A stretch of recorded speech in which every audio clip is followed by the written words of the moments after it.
could you tell us a bit about yourself and your supply chain journey, please? Yes, I'm Chris Minter. I'm with Zurich Insurance Group, and I'm the Sustainable Sourcing Lead for the organisation. Right, perfect. My journey in procurement is like 15 years long. I've always been in commercial and supply chain roles, and for the last 5 or so years I've been working in sustainability in a supply chain context. Right.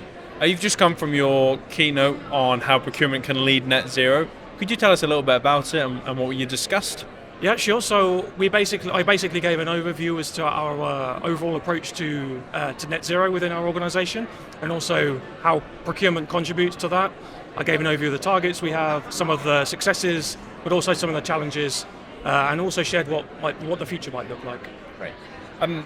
So how is Zurich implementing kind of sustainable practices within its procurement and supply chain sector? Sustainability is really important for Zurich overall as an organisation, and we've set clear expectations for our suppliers as well.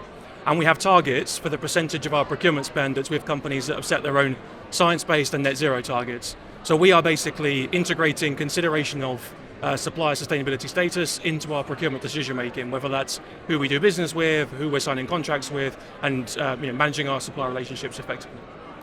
And obviously, sometimes kind of sustainability goals sometimes clash with cost pressures, particularly in relation to procurement. So how do businesses negate that to kind of find the right balance? Mm-hmm. Yep, there can be cases where you need investments for sustainability to implement improvements, but also there's often a business case actually. If you can reduce demand or switch to renewable energy, which often in some markets can be lower cost than regular energy sources, then there is a financial business case.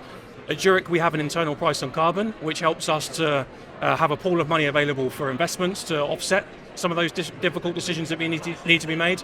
But I would say it's not always the case that you need to pay more for a more sustainable outcome. Great. And finally, looking ahead, what trends are you expecting to see in the procurement and supply chain space when it comes to sustainability over kind of the next couple of years? Yeah, honestly, I think that's quite a difficult question to answer, because maybe the answer a few weeks ago would have been different to the answer I'd give now, because in particular in the European Union, what we're speaking to you now from the UK and London, we have the EU directives. They've released the Omnibus package, which is going to have quite tremendous reforms to CSDDD and CSRD. So the outlook, it's really difficult to say, I think, at the moment. But I guess AI is definitely going to have a role with sustainability, with data sharing. There's going to be increasing demand for emissions data and even more environmental reporting from companies.